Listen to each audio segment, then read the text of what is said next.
قرآن حکیم کا 5واں پارہ ہے۔ اللہ تبارک و تعالیٰ نے اس کے بالکل آغاز میں اس بات کو بیان فرمایا ہے کہ جب تک عورت کسی ایک شخص کے نکاح میں ہو، دوسرے کے ساتھ اس کا نکاح نہیں ہو سکتا۔ گویا قرآن مجید نے ایک اسلوب یہ بیان کیا کہ ایک وقت میں ایک خاوند کے نکاح میں تو چند بیویاں ہو سکتی ہیں، لیکن یہ ممکن نہیں ہے کہ ایک عورت کے 2 شوہر ہوں۔ ہاں، جو لونڈیاں ہوں اس زمانے میں جن کا چلن موجود تھا، اس حوالے سے اللہ تعالیٰ نے گنجائش عطا فرمائی۔ اسی تفصیل کو پہلے رکوع کے اندر مختلف انداز میں بیان کیا گیا اور یہ بتلایا گیا کہ اسلام ہر خواہش کو پورا کرنے کے لیے پاک، صاف اور جائز رستہ عطا کرتا ہے۔ تو اس کے ماننے والوں کو یہ چاہیے کہ وہ کبھی بھی کوئی غیر فطری، غیر اخلاقی عمل نہ کرے، جس سے کہ یہ محسوس ہو کہ یہ وہ لوگ ہیں شاید جن کی تربیت نہیں کی گئی۔ اللہ تبارک و تعالیٰ نے بہت ساری باتیں ارشاد فرمانے کے بعد اسی پارے کی آیت نمبر 28 کے اندر ارشاد فرمایا کہ یرید اللہ ان یخفف عنکم، فرمایا اللہ تعالیٰ چاہتا ہے کہ تم پر پابندیوں کا بوجھ ہلکا کرے۔ اللہ کریم کی رضا یہ ہے کہ تمہیں آسان دین دیا جائے، آسان دین۔ پابندیوں کا بوجھ تم پر کیوں؟ اس لیے خود ہی بیان فرماتا ہے، فرمایا وَخُلِقَ الْإِنسَانُ ضَعِيفًا، اس لیے کہ ہم نے انسان کو کمزور پیدا کیا ہے۔ رب فرماتا ہے کہ میں نے چونکہ پیدا کیا ہے تو میں اس کی صلاحیتوں کو جانتا ہوں، تو میں اسے کوئی ایسی شریعت نہیں دوں گا، کوئی ایسا دین نہیں دوں گا، مسلمانوں تم پر کوئی ایسا بوجھ نہیں ڈالا جائے گا جو تم سے اٹھایا نہ جا سکے۔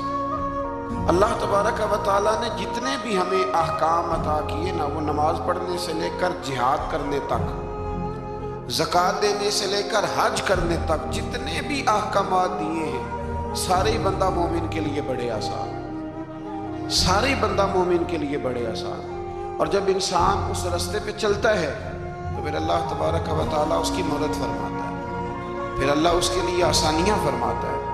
آپ یہ غور فرمائیے کہ حج کے موقع پر بہت سارے لوگ یہ کہا کرتے ہیں کہ حج ایک مشقت کا کام ہے، ایک جد و جہد کا کام ہے، ایک خاص ہمت والا آدمی اس کام کو سر انجام دے گا۔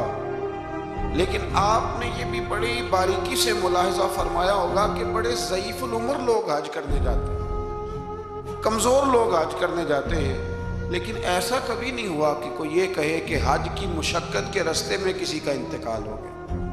وہ جب بلاتا ہے تو پھر مدد بھی بڑی ہی فرماتا ہے، پھر کرم بھی بڑا ہی فرماتا ہے۔ اسلامی احکامات جتنے ہیں، یہ فہم و فراست کے قریب بات ہے، اس کو سمجھ لے، جتنے بھی اسلامی احکامات ہیں وہ سارے اللہ تبارک و تعالیٰ نے عطا ہی تب کیے ہیں کہ جب رب جانتا ہے کہ یہ لوگ اس عمل کو کر گزریں گے۔ یہ رمضان شریف آتا ہے تو بہت سارے لوگ ایسے ہیں جو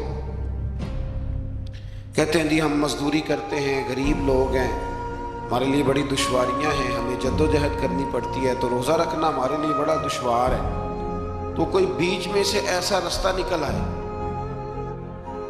کہ جس رستے سے ہم بچ جائیں، تو میں کہا کرتا ہوں کہ اتنی سخت مزدوری آج کا کوئی بندہ بھی نہیں کرتا جتنی عرب کے مزدور سخت مزدوری کیا کرتے تھے۔ کوئی پہاڑ نہیں توڑتا، کوئی آدمی ایسا نہیں ہے کہ جو چکی اس طرح سخت انداز میں پیستا ہو، کوئی بھی وہ کٹھن کام نہیں جو اہل عرب کرتے تھے۔ لیکن جناب بلال حبشی نے کبھی کوئی روزہ بھی نہیں چھوڑا۔ حضرت سلمان فارسی رضی اللہ تعالیٰ عنہ کی آپ ساری سیرہ مبارکہ پڑھ لیں، اپنے روزمرہ کے معاملات کے باوجود، ایک تو ہے رمضان المبارک، علاوہ رمضان کے بھی ان کی جو نفلی عبادات ہوتی تھی وہ بھی ایک بہت بڑا مقام رکھتی۔ تو بلا وجہ لوگ پریشان ہو جاتے ہیں، اور ہمارے زمانے میں تو کانوں کو ہاتھ لگا لگا کے لوگ کہتے ہیں کہ او ہو معاذ اللہ جی بڑا مشکل ہے دین پہ عمل کرنا، بڑا مشکل ہے۔ وجہ صرف اتنی ہے کہ کوشش نہیں کرتے، توجہ نہیں کرتے، جس کو یہ اپنے لیے آسان سمجھ رہے ہوتے ہیں وہ کام ان کے لیے مشکل ہوتا ہے، اور جو چیزیں اللہ نے آسان کر دی ہیں وہ بہرحال آسان ہوتی ہیں۔ پھر تھوڑا آگے جائیں گے تو اللہ کریم نے اسی بارے میں ارشاد فرمایا کہ ایک دوسرے کا مال ناجائز طریقے سے نہ کھاؤ۔ ہاں، تجارت کرو باہمی رضامندی کے ساتھ، ایک دوسرے کے ساتھ لین دین کرو تو اچھے طریقے سے کرو، ناجائز طریقے سے کسی کا مال نہ کھاؤ۔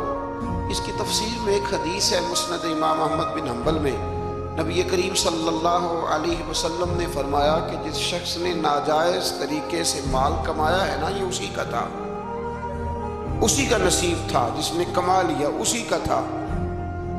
لیکن حضور فرمانے لگے اس نے جلدی کی ہے، اگر یہ تھوڑا انتظار کرتا تو اللہ یہی مال اسے جائز طریقے سے عطا فرما دیتا۔ اس نے جلد بازی کا مظاہرہ کیا ہے، غلط طریقہ اختیار کیا اس کو حاصل کرنے کا، اس نے اچھا نہیں کیا۔ تو ناجائز طریقے سے مال، اب اندازہ فرما لیں کہ دنیا میں کتنے ایسے لوگ ہیں، کتنے کہ جو کہتے ہیں کہ ہم زندہ بھی دوسروں کے مال پہ ہیں، ہمارے پاس جو بنیادی رقم ہے تجارت کرنے کے لیے وہ بھی لوگوں کی ہے۔ لوگ چاہتے ہیں کہ دوسروں کے مال پر وہ اپنا قد اونچا کریں۔ اللہ تبارک و تعالیٰ نے اس بات سے سختی کے ساتھ منع فرما دیا۔ آیت نمبر 31 کے اندر اللہ تبارک و تعالیٰ نے ارشاد فرمایا کہ بڑے گناہوں سے بچنا، کبیرہ گناہوں سے بچنا۔ جو چھوٹے گناہ ہوں گے وہ تو اللہ اپنے فضل سے معاف فرما دے گا، لیکن تم کبیرہ گناہوں سے بچنا۔ کبیرہ گناہ کون سے ہیں؟ قتل سے بچنا، بہتان ترازی سے، پاک باز لوگوں پر بہتان لگانا کبیرہ گناہ، کبیرہ گناہ۔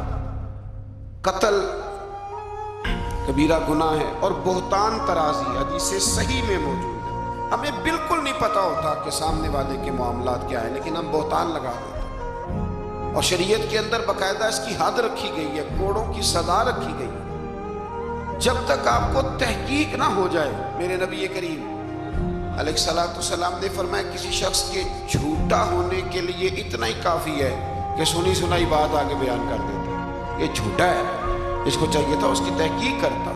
اسی طریقے سے یتیم کا مال کھا جانا۔ یہ رمضان شریف آئے گا تو بڑے سارے لوگ چندہ لینے کے لیے میدانوں میں نکلیں گے، بڑے سارے لوگ یتیموں کا نام لیں گے، بیماروں کا نام لیں گے، کمزوروں کا نام لیں گے، مدارس کا نام لیں گے۔ اللہ سے ڈرنا چاہیے۔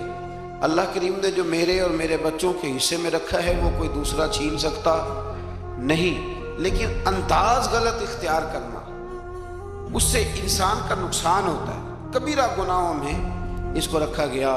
اسی طرح زنا کرنا، میدان جہاد سے بھاگ جانا، والدین کی نافرمانی کرنا، یہ سب کبیرہ گناہ ہے۔ اور اللہ کریم نے آیہ مقدسہ میں ارشاد فرمایا کہ تم کبیرہ گناہوں سے بچ جانا، صغیرہ اللہ اپنے فضل سے معاف کر دے گا۔ صغیرہ گناہ کیسے معاف ہوتے ہیں؟ نبی کریم علیہ السلام نے فرمایا تم فرض نماز کے بعد نا 33 بار سبحان اللہ پڑھو، 33 بار الحمدللہ، اور 34 بار اللہ اکبر پڑھو۔ یا رسول اللہ کیا ملے گا؟ فرمایا تمہارے گناہ اگر سمندر کی جھاگ کے برابر بھی ہوئے تو اللہ اپنے فضل سے معاف فرما دے گا۔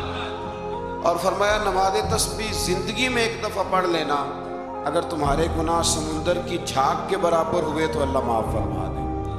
بہت سارے ایسے وظائف، بہت سارے ایسے اعمال، لیکن ان سے صغیرہ گناہ معاف ہوتے ہیں، کبیرہ گناہ ان سے معاف نہیں ہوتے۔ تھوڑا سا آگے چلیں گے تو اللہ تبارک و تعالیٰ نے حکم دیا ہے کہ اللہ کی عبادت کرو، لیکن فقط عبادت کر کے اپنے آپ کو مطمئن نہ کرو، بلکہ اس کے ساتھ حقوق بھی ادا کرو۔ وَاعْبُدُوا اللَّهَ وَلَا تُشْرِكُوا بِهِ شَيْئًا، اللہ کی عبادت کرو اور اس کے ساتھ کسی کو شریک نہ ٹھہراؤ، اور اس سے آگے بھی بڑھو۔ وَبِالْوَالِدَيْنِ إِحْسَانًا، اپنے والدین کے ساتھ احسان کرو۔ یہاں مفسرین نے بیان کیا کہ یہ نہیں کہا گیا کہ والدین پر احسان کرو، والدین کے ساتھ احسان کرو، ان کے ساتھ اچھا رویہ اختیار کرو۔ حضرت قاضی صاحب رحمۃ اللہ نے یہاں ایک جملہ لکھا ہے، بڑا ہی دل کرتا ہے میرا کہ وہ جملہ کہہ دوں۔ قاضی صاحب فرمایا کرتے کہ نیکی کا بدلہ نیکی یہ جزا۔ فرماتے ہیں جو احسان ہوتا ہے نا، یہ سامنے والے نے جتنی نیکی کی ہو اس سے بڑھ کر اس کے ساتھ کرنے کو احسان کہتے ہیں تو آپ فرماتے ہیں کہ اگر اماں تیرے لیے ایک رات بیدار رہی ہے تو کوشش کر تو 2 راتیں رہا کر، اور اگر والد نے اپنی زندگی کے 30 سال تجھے دیے ہیں تو دعا کر کہ کم از کم تو 35 سال اللہ تجھے توفیق دے تو ان کی خدمت کرے۔ پھر آگے ارشاد فرمایا کہ وَبِذِي الْقُرْبَى وَالْيَتَامَى وَالْمَسَاكِينِ وَالْجَارِ ذِي الْقُرْبَى وَالْجَارِ الْجُنُبِ وَالصَّاحِبِ بِالْجَنبِ وَابْنِ السَّبِيلِ، فرمایا یہ ایک لسٹ ہے، ان سب کے ساتھ اچھا سلوک کرو، والدین کے ساتھ بھی، قریبی رشتہ داروں کے ساتھ بھی، یتیموں کے ساتھ بھی، مسکینوں کے ساتھ بھی، پڑوسیوں کے ساتھ بھی، اور وہ پڑوسی جو رشتہ دار ہوں اور وہ پڑوسی جو رشتہ دار نہ بھی ہوں، اور وہ جو تمہارے مجلس کے ساتھی ہیں، کلاس فیلو ہیں، دفتر کے ساتھ رہنے والے ہیں، دوست ہیں، کلیگ ہیں، ان کے ساتھ بھی اچھا سلوک کرو، اور مسافروں کے ساتھ بھی اچھا سلوک کرو۔ وَمَا مَلَكَتْ أَيْمَانُكُمْ، اور وہ جو تمہارے قبضے میں ہیں، تمہارے داہنے ہاتھ جن کے مالک ہوئے، یعنی جو تمہارے ملازم ہیں، جو تمہارے غلام ہیں، ان کے ساتھ بھی سلوک۔ اور ہمارا سارا جو غصہ ہے وہ نکلتا ہی ملازموں پہ، سارا غصہ ملازموں پہ نکلتا ہے۔ خدا نہ کرے کوئی ایسا وقت آئے، ورنہ لوگ کیا کرتے ہیں کہ جو غصہ کسی اور کا ہوتا ہے وہ بھی جانے کس عمر میں جائے گی یہ عادت میری، روٹھنا اس سے تو غیروں سے الجھتے پھرنا، یعنی غصہ کسی اور کا اور نکل۔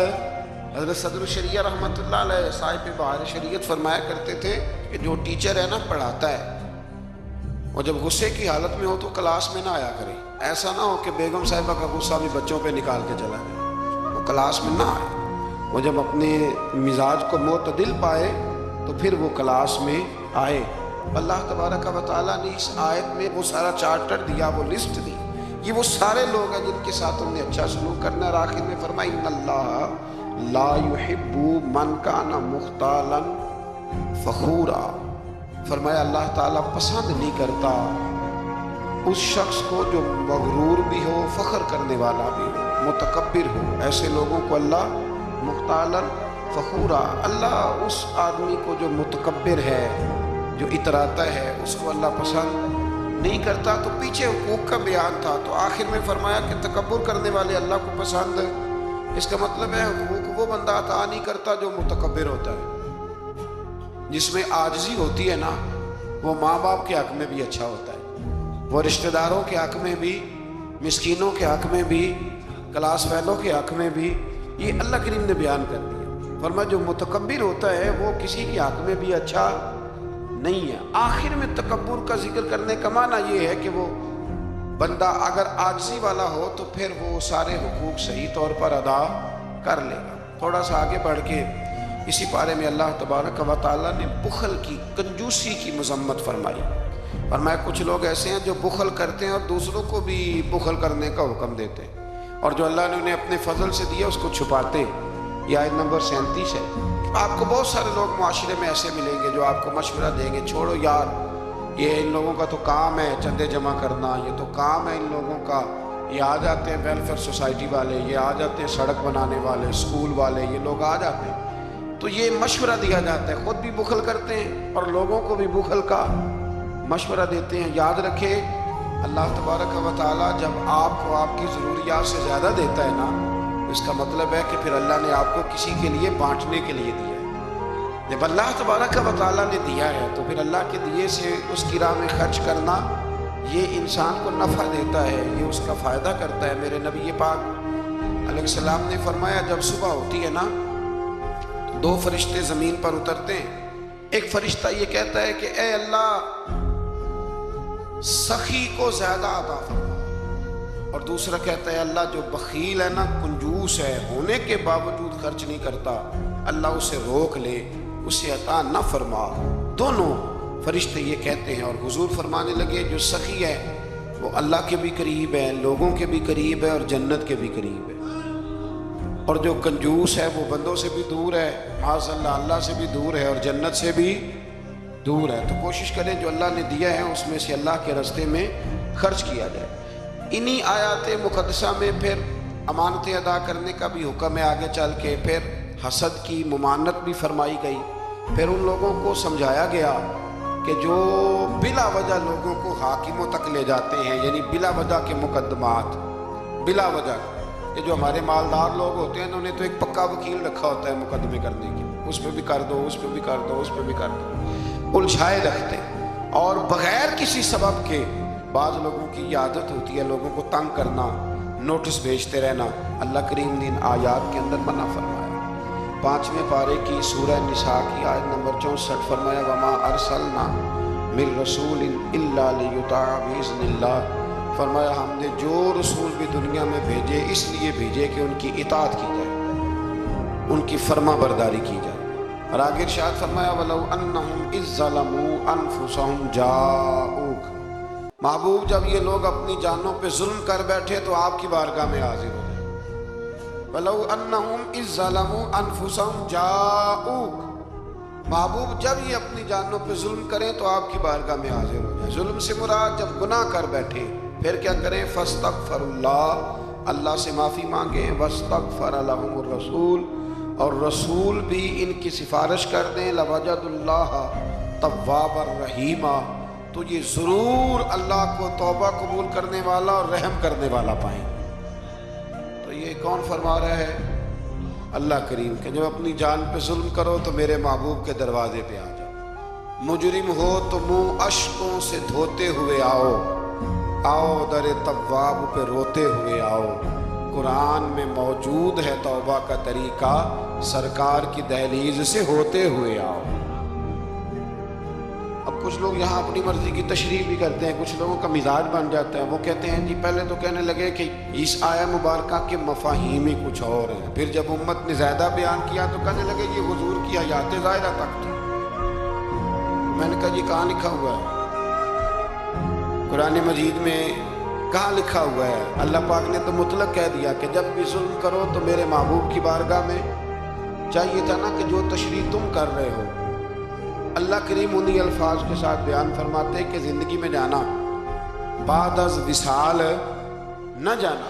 تو جب اللہ کریم نے اس حکم کو مطلق رکھا، مسند امام احمد بن حنبل میں حدیث ہے، خلیفہ عبد الملک بن مروان کہتا ہے کہ میں رات کے وقت نا نبی کریم علیہ السلام کے روضہ اطہر کی طرف نکلا تو میں نے ایک شخص کو نا حضور کی قبر انور پر لیٹے ہوئے دیکھا، اور کس طرح لیٹے تھے کہ اپنے رخسار نبی پاک علیہ السلام کی قبر کے ساتھ وہ رگڑ رہے تھے۔ تو کہتے میں نے ان کو ٹھوکر ماری، میں نے کہا تمہیں پتہ ہے تم کیا کر رہے ہو؟ کہتے جب انہوں نے چہرہ اٹھایا تو میں حیران ہی ہو گیا کہ وہ عام آدمی نہیں، وہ تو حضرت ابو ایوب انصاری ہیں، اور کہنے لگے مجھے پتہ ہے میں کیا کر رہا ہوں، میں کسی بت اور پتھر کے پاس نہیں آیا، میں اپنے رسول کے پاس حاضر ہوں۔ حضرت ابو ایوب انصاری، یہ انداز دیا ہے ہمیں صحابہ نے۔ حضرت مولا کائنات شیر خدا علی المرتضیٰ رضی اللہ تعالیٰ عنہ فرماتے حضور کے وصال کو تیسرا دن تھا، بڑی تکلیف تھی، بڑا غم تھا، دکھ ابھی تازہ تھا، میں حضور کی قبر انور سے تھوڑے سے فاصلے پر بیٹھا تھا، امام قرطبی نے اس کو لکھا ہے۔ تو کہتے ایک شخص آیا اور مجھ سے آ کے پوچھتا ہے کہ نبی پاک علیہ السلام کہاں ہے؟ کہتے جو کہ زخم تازہ تھا، 3 دن گزرے تھے، تو میں رو پڑا، میں نے کہا وہ جو سامنے مزار پر انوار ہے نا قبر اطہر، وہ میرے نبی پاک کی۔ تو کہتے ہیں وہ حضور کی بارگاہ میں آیا اور اس نے مٹی اٹھا کے اپنے سر پہ ڈالی، عرض کرنے لگا یا رسول اللہ صلی اللہ علیہ وسلم، رب فرماتا ہے ظلم کر لو تو میرے محبوب کی بارگاہ میں آؤ، تو میں تو آ گیا ہوں، مجھ سے غلطی ہو گئی، بھول گیا، تو حضور میں آ گیا ہوں، تو آپ نے پردہ کر لیا، میں کدھر جاؤں؟ حضرت علی فرماتے ہیں وہ اس درد سے رویا کہ میں بھی رو پڑا۔ آپ فرماتے ہیں مجھے اللہ کی عزت کی قسم میں نے اپنے کانوں سے سنا حضور کی قبر انور کے اندر سے آواز آئی، او اعرابی چلا جا، اللہ نے تیرے سارے گناہ معاف فرما دیے، مجرم ہو تو منہ اشکوں سے دھوتے ہوئے آؤ، آؤ در تواب پہ روتے ہوئے آؤ۔ قرآن میں مذکور ہے توبہ کا طریقہ، پر سرکار کی دہلیز سے ہوتے ہوئے آؤ۔ اور پھر بالکل متصل اس سے آگے فرمایا فلا وربک لا یؤمنون حتی یحکموک فیما شجر بینہم، کیا انداز ہے! اور اس انداز کی یہ قرآن مجید میں شاید انفرادی آیت ہو۔ فرمایا محبوب مجھے تیرے رب کی قسم، عجیب انداز ہے نا قسم اٹھانے کا، اے محبوب مجھے تیرے رب کی قسم، یہ انوکھا انداز ہے۔ قرآن مجید کا، فرمایا محبوب مجھے تیرے رب کی قسم یہ لوگ اتنی دیر تک مومن نہیں ہو سکتے جب تک اپنی ہر بات میں تیرا فیصلہ قبول نہیں کر لیں۔ بڑا معروف واقعہ ہے لیکن یہاں اس کا ذکر کرنا بھی بڑا ہی ضروری ہے۔ ایمان اور عقیدے کے لحاظ سے وہ اتنا زرخیز واقعہ ہے، اتنی خوبصورت ٹھنڈک ہے کہ جو دل کو، آنکھوں کو، کلیجے کو سکون دیتا ہے۔ ایک منافق کا اور ایک یہودی کا جھگڑا ہو گیا۔ وہ جو منافق تھا نا وہ کلمہ پڑھتا تھا، منافق کہتے ہیں اس کو ہیں جو اپنی زبان سے کلمہ پڑھے اور اندر اس نے نفاق چھپایا ہو، دونوں کا جھگڑا ہو گیا۔ نبی کریم علیہ السلام کی بارگاہ میں حاضر ہوئے تو حضور نے فیصلہ یہودی کے حق میں دیا، کلمہ گو کے حق میں نہیں دیا، اس منافق کے حق میں۔ وہ نہ کہنے لگا جی میں تو فیصلہ حضرت عمر سے کراؤں گا۔ وہ حضرت عمر فاروق کے پاس گئے اور جا کر کے کہا کہ یہ ہمارا معاملہ ہے تو فیصلہ کر دے۔ جناب عمر بات سننے لگے تھے کہ وہ یہودی بولا، کہنے لگا عمر ایک بات کا لحاظ کر لینا کہ نبی کریم کی بارگاہ میں یہ بات پہلے سے طے ہو چکی ہے اور حضور نے میرے حق میں فیصلہ دے دیا ہے، پر یہ کلمہ پڑھ کے کہتا ہے کہ میں نے عمر سے فیصلہ کرانا ہے، میں معاذ اللہ حضور کے فیصلے کو نہیں مانتا۔ جناب عمر فرمانے لگے بیٹھو پھر میں ابھی آیا۔ حضرت عمر اندر تشریف لے گئے اور تلوار لائے اور تلوار اٹھاتے ہی اس منافق کی گردن اتار دی۔ فرمایا جو میرے نبی کا فیصلہ نہ مانے عمر کی تلوار اس کا فیصلہ کر دیا کرتی۔ شور ہو گیا جیسے آج لوگ شور کرتے ہیں، کلمہ گو کو ایسے کہہ دیا، کلمہ گو کو یہ، وہاں بھی شور ہو گیا کہ کلمہ گو مار دیا جی عمر نے، کلمہ پڑھنے والا مار دیا، کلمہ پڑھنے والا مار دیا، مسلمان مار دیا، وہ تو کلمہ پڑھتا تھا۔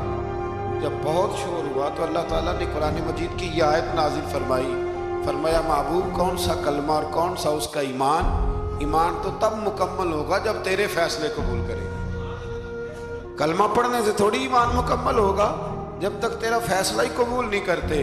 تو جس کا رب ہی ایمان قبول نہ کرے، لوگوں کو کیا ضرورت ہے شور کرنے کی کہ بڑا ایمان والا ہے؟ اللہ ہی جس کا ایمان قبول نہ کرے۔ تو میرے عزیز دوستو، اللہ تبارک و تعالیٰ نے آگے چل کے پھر اس گروہ کا ذکر بھی اسی سورہ مبارکہ میں اور اسی پارے میں بیان فرمایا جس گروہ کے رستے پر چلنے کی ہم ہر نماز میں دعا مانگتے ہیں، انعم اللہ علیہم من النبیین والصدیقین والشہداء والصالحین۔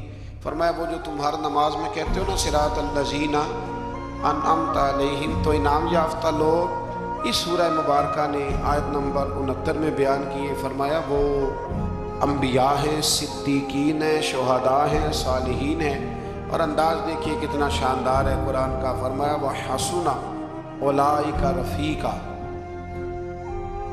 فرمایا یہ کتنے اچھے ساتھی ہیں، وَحَسُنَ کتنے حسین دوست ہیں، ان سے دوستی کرو، ان سے دوستی، یہ بڑے حسین لوگ ہیں، بڑے حسین انبیاء، صدیقین، شہداء اور صالحین۔ تو اللہ تبارک و تعالیٰ نے پھر طاغوت کے رستے پر چلنے سے منع فرمایا اور اپنے رستے پر چلنے کا حکم دیا۔ ایک آیہ کریمہ اور پڑھتا ہوں اور بات کو سمیٹتے ہیں۔ اسی قرآن مجید کی سورہ نساء میں، اسی پارے میں آیت نمبر 82 میں اللہ کریم نے قرآن کی، اسلام کی اور دین کی ایک اور صداقت کو بیان کیا۔ فرمایا افلا یتدبرون القرآن، کیا یہ لوگ قرآن میں غور نہیں کرتے، تدبر نہیں کرتے، توجہ نہیں کرتے قرآن میں؟ فرمایا وَلَوْ كَانَ مِنْ عِنْدِ غَيْرِ اللَّهِ، اگر یہ اللہ کے علاوہ کسی اور کی طرف سے ہوتا لَوَجَدُوا فِيهِ اختلافاً كَثِيرًا، تو یہ اس میں بڑا سخت اختلاف پاتے، یہ اس میں پاتے کہ بہت ساری جگہوں پہ متضاد باتیں ہیں، کہیں کچھ کہا جا رہا ہے اور کہیں کچھ کہا جا رہا ہے۔ قرآن مجید ایک دم نہیں آیا، جو کتاب ایک دم لکھی جاتی ہے نا اس میں اختلاف نہیں ہوتا، 23 سالوں میں آیا ہے۔ لیکن جو بات پہلے دن بیان ہو رہی تھی غار حرا میں، آخری دن حجۃ الوداع میں بھی وہی بات بیان ہو رہی ہے، تو سمجھ لیں کہ جب 23 سالوں کے اندر ایک جملے کا، ایک فکرے کا تضاد قرآن میں نہیں آیا تو پھر یہ کسی غیر کا کلام نہیں، یہ اللہ ہی کا کلام۔ تو قرآن مجید میں الحمد سے لے کر والناس تک کسی بات میں کوئی تضاد نہیں۔ آج بھی کئی کتابیں بڑے بڑے زبردست لوگ لکھتے ہیں، بڑے بڑے اچھے ادیب لکھتے ہیں، بڑے بہترین صاف ستھرے قلم والے لوگ جن کو شستہ لکھنا آتا ہے، صاف ستھرا لکھتے ہیں، شعر و شاعری سے ان کا اچھا شغف ہوتا ہے، لیکن ان کے نظریے کی کئی دفعہ سمجھ نہیں آتی۔ پہلے صفحے پہ کچھ اور کہہ رہے ہوتے ہیں، بیچ میں جا کے وہ لفظوں کا ہیر پھیر تو ٹھیک ہوتا ہے، لیکن جملوں کی کوئی ترتیب نہیں ہوتی۔ بڑے بڑے عمدہ لوگ آپ کو ملیں گے کہ ان کی باتوں میں تضاد ہوتا ہے، گفتگو کے اندر بہت ساری چیزیں آپ کو ایسی مل جاتی ہیں، کیونکہ کمزور ہے نا، انسان ہے، انسان کبھی کچھ کہتا ہے اور کبھی کچھ کہتا ہے۔ اس لیے انسان کی اور رب کریم کی تخلیق اور گفتگو میں بڑا فرق ہے۔ حضرت حکیم الامت مفتی احمد یار خان صاحب نعیمی رحمۃ اللہ علیہ نے یہاں ایک بات بڑی شاندار بیان فرمائی۔ آپ فرماتے ہیں کہ انسان نے ٹرین تو بنا لی ہے پر کوئی انسان چیونٹی نہیں بنا سکا۔ ٹرین بڑی ہوتی ہے نا، بلکہ بہت بڑی ہوتی ہے، اور چیونٹی اس کے مقابلے میں چھوٹی ہوتی ہے۔ تو فرماتے ہیں کہ ٹرین بنا لی ہے پر آج تک کوئی بندہ چیونٹی، فرمانے لگے بڑے بڑے اس نے بلب بنا لیے، لائٹیں بنا لی، بڑا کچھ کر لیا، پر جگنو بنا سکا؟ جگنو بڑا چھوٹا ہوتا ہے، تو اس نے بڑا کچھ بنا لیا ہے پر جگنو نہیں بنا سکا۔ تو سمجھ میں یہ بات آتی ہے، شعور میں یہ بات بیٹھتی ہے کہ اللہ کی تخلیق صرف اللہ ہی کی ہے۔ کسی بندے کی تخلیق، حالانکہ وہ بھی اللہ کی دی ہوئی عقل سے کچھ تخلیق کرتا ہے، اگر کرتا ہے اللہ کی دی ہوئی طاقت سے کرتا ہے، لیکن رب کریم کی تخلیق کے قریب بھی کوئی چیز جا سکتی۔ تو اگر ہمیں بندوں کا کلام بڑا فائدہ دیتا ہے، حضرت میاں محمد بخش صاحب رحمۃ اللہ علیہ کا کلام پڑھا جائے، چونکہ ہمیں سمجھ آتی ہے تو اس کا سحر طاری ہو جاتا ہے۔ اسی طریقے سے اگر کوئی اچھا باعمل عالم گفتگو کرے تو دل پہ بات اثر کرتی ہے، اور میرے رسول کریم اگر کلام فرمائیں تو حضرت انس بن مالک فرماتے ہیں حضور گفتگو کرتے تھے قیامت کے بارے میں، تو لگتا تھا اٹھ کے باہر جائیں گے تو قیامت آ جائے گی۔ تو یہ ساری باتیں اگر اثر رکھتی ہیں تو پھر بتائیے اللہ کا قرآن کتنا اثر رکھتا ہے۔ اس میں تدبر کریں، اس میں غور کریں، اس میں فکر کریں، تو انشاءاللہ اللہ تبارک و تعالیٰ بہت سارے راستے آسان کرے گا۔ اللہ سمجھنے کی توفیق عطا فرمائے۔ آخر دعوانا